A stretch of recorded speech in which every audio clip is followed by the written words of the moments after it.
હે કરુણા સાગર, ભક્ત મનોરથ પૂરક, ભક્ત વત્સલ, વાગપતિ શ્રી વલ્લભ, આ દીન હીન જીવ પર આપે અકારણ કૃપા કરી, અનાથને સનાથ કરી, એના હૃદય, નેત્રો, કર્ણ અને જીવા પર આપ બિરાજ્યા.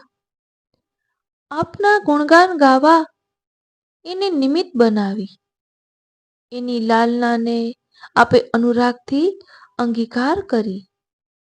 આજે જીવનની અડધી સદીના આરે માત્ર એટલું જ માંગુ છું, હે મહાપ્રભુ, જન્મો જન્મ આપનો દાસ બનાવીને રાખજો. સ્વયશોગાન સંદ્રષ્ટ હૃદયામ્ભોજ વિષ્ટર, એવા આપના યુગલ ચરણોમાં કોટી કોટી દંડવત પ્રણામ કરું છું. જય શ્રી કૃષ્ણ.